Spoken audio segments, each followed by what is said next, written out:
خطبہ نمبر 1۔ تخلیق کائنات، تخلیق حضرت آدم علیہ السلام، انتخاب انبیاء کرام علیہ السلام، بعثت رسول اکرم صلی اللہ علیہ وآلہ وسلم، قرآن اور احکام شریعہ اور حج بیت اللہ کی عظمت کا بیان۔ بسم اللہ الرحمن الرحیم۔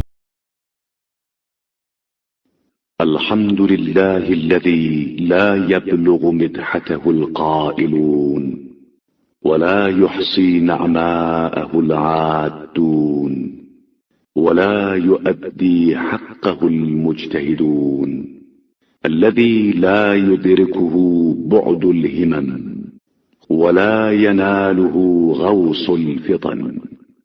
ساری تعریف اس اللہ کے لیے ہے جس کی مدحت تک بولنے والوں کے تکلم کی رسائی نہیں ہے، اور اس کی نعمتوں کو گننے والے شمار نہیں کر سکتے ہیں۔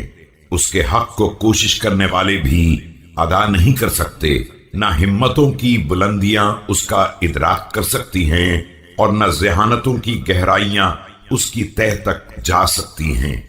الذي ليس لصفته حد محدود ولا نعت موجود ولا وقت معدود ولا أجل ممدود، فطر الخلائق بقدرته ونشر الرياح برحمته ووتد بالصخور ميدان أرضه۔ اس کی صفت ذات کے لیے نہ کوئی معین حد ہے، نہ توصیفی کلمات، نہ مقررہ وقت ہے اور نہ آخری مدت۔ اس نے تمام مخلوقات کو صرف اپنی قدرت کاملہ سے پیدا کیا ہے، اور پھر اپنی رحمت ہی سے ہوائیں چلائی ہیں، اور زمین کی حرکت کو پہاڑوں کی میخوں سے سنبھال کر رکھا ہے۔ أول الدين معرفته، وكمال معرفته التصديق به، وكمال التصديق به توحيده، وكمال توحيده الإخلاص له، وكمال الإخلاص له نفي الصفات عنه۔ دین کی ابتدا اس کی معرفت سے ہے، اور معرفت کا کمال اس کی تصدیق ہے۔ تصدیق کا کمال توحید کا اقرار ہے، اور توحید کا کمال اخلاص عقیدہ ہے، اور اخلاص کا کمال زائد بر ذات صفات کی نفی ہے۔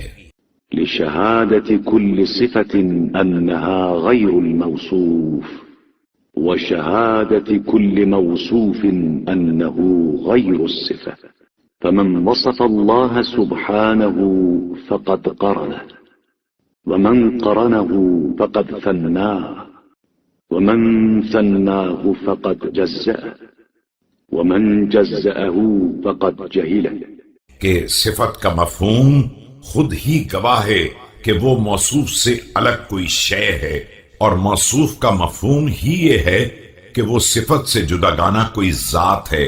اس کے لیے الگ سے صفات کا اثبات ایک شریک کا اثبات ہے۔ اس کا لازمی نتیجہ ذات کا تعدد ہے، اور اس تعدد کا مقصد اس کے لیے اجزاء کا عقیدہ ہے، اور اجزاء کا عقیدہ صرف جہالت ہے، معرفت نہیں ہے۔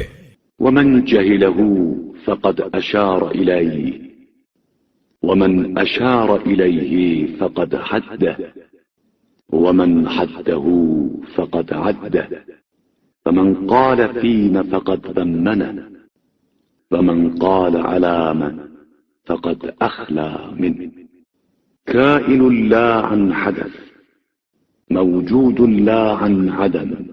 اور جو بے معرفت ہو گیا اس نے اشارہ کرنا شروع کر دیا، اور جس نے اس کی طرف اشارہ کیا اس نے اسے ایک سمت میں محدود کر دیا، اور جس نے محدود کر دیا اس نے اسے گنتی کا ایک شمار کر لیا جو سراسر خلاف توحید ذات ہے۔ جس نے یہ سوال اٹھایا کہ وہ کس چیز میں ہے، اس نے اسے کسی کے ضمن میں قرار دے دیا، اور جس نے یہ کہا کہ وہ کس کے اوپر قائم ہے، اس نے نیچے کا علاقہ خالی کرا لیا۔